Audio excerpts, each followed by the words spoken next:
Hello friend, welcome back to my YouTube channel. Friend, आज का topic है गद्यांश। गद्यांश कैसे लिखेंगे यह वेरी इंपॉर्टेंट हो जाता है। तो फ्रेंड, बहुत से बच्चे होते हैं जिन्हें गद्यांश नहीं समझ में आता है, तो मैं आपको गद्यांश लिखना बताऊंगा। तो फ्रेंड्स, हमारे चैनल पर नए हो तो चैनल को लाइक और सब्सक्राइब और शेयर कर दें।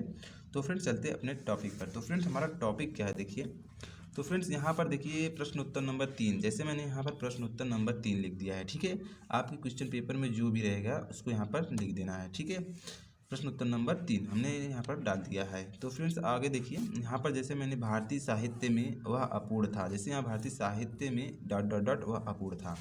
तो फ्रेंड्स, हमने यहाँ पर ऐसे लिख दिया है। तो आपके पैराग्राफ में जो भी रहेगा आपको 2-4 शब्दों को पहले शुरुआत में लिखना है, फिर डॉट डॉट करके, फिर उसके बाद आखिरी में जो 3 शब्द रहेंगे उसको लिख देना है। ठीक है, तो फ्रेंड्स यहाँ पर अब देखिए क्वेश्चन नंबर 1 लिख देंगे। वहाँ पर 3 क्वेश्चन दिए रहेंगे, तीनों को करेंगे तो आपको 6 नंबर मिलेंगे। तो फ्रेंड्स, यहाँ पर हमने पहला लिख दिया है गद्यांश। गद्यांश हमको लिखना है, तो फ्रेंड्स जिससे हमें 2 नंबर मिलेंगे। तो प्रस्तुत गद्य आवरण हमारी पाठ्य पुस्तक के गद्य भाग में संकलित तथा हिंदी के निबंधकार आचार्य हजारी प्रसाद द्विवेदी द्वारा लिखित अशोक के फूल नामक ललित निबंध से अवतरित है। ठीक है फ्रेंड, आपको इतना लिखना है। यदि किसी और का, जैसे कि हमारे आचार्य हजारी प्रसाद द्विवेदी जी यहाँ पर लिख दिए हैं, तो आपको यहाँ पर कन्हैया लाल मिश्र प्रभाकर लिख दीजिए, तो कोई दिक्कत नहीं है। कुछ देखिए, यहाँ से जो यहाँ पर निबंधकार तक है यहाँ तक वही चलेगा। ठीक है, फिर उसके बाद यहाँ पर जैसे कि जो भी पैराग्राफ जो लेखक रहेंगे उसको आपको यहाँ पर उनका नाम लिख देना है। ठीक है, फिर उसके द्वारा लिखित अशोक के फूल, अशोक के फूल चैप्टर का नाम है। ठीक है, तो आपको अशोक के फूल जैसे यहाँ पर हमने लिखा है आचार्य हजारी प्रसाद द्विवेदी द्वारा लिखा गया है। ठीक है, तो यहाँ पर जो अशोक के फूल है उनके चैप्टर का नाम है। तो फ्रेंड्स, जैसे कि हमने यहाँ पर लिख दिया है मैथिली शरद गुप्त जी का, तो यहाँ पर उनके पाठ का नाम लिखना होगा। ठीक है, फिर उसके बाद नामक ललित निबंध से अवतरित है, इतना आपको लिखना है बस। यहाँ पर उनके नाम और उनका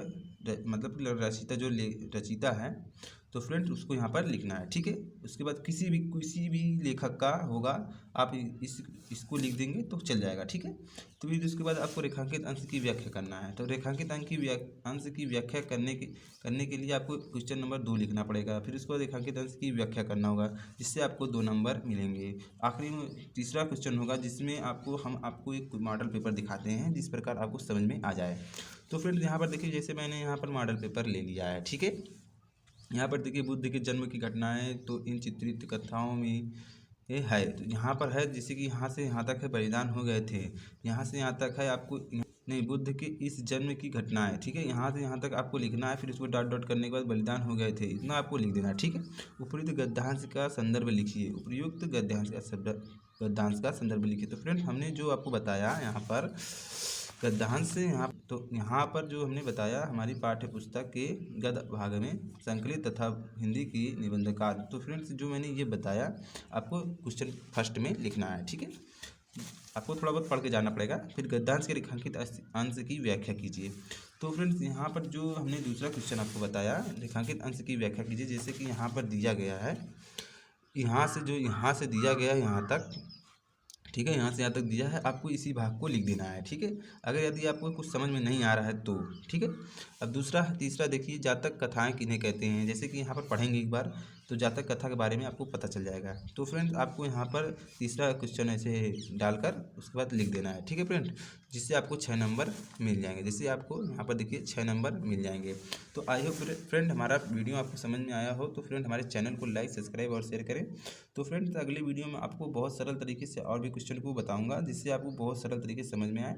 तो फ्रेंड्स, आपको मैं बताना चाहता हूं कि आपको एग्ज़ाम में आपको नीले और काली पेन का प्रयोग ही करना है और किसी पेन का उपयोग नहीं करना है। ठीक है फ्रेंड, तो चलते हैं अपने नेक्स्ट वीडियो, तब तक के लिए धन्यवाद।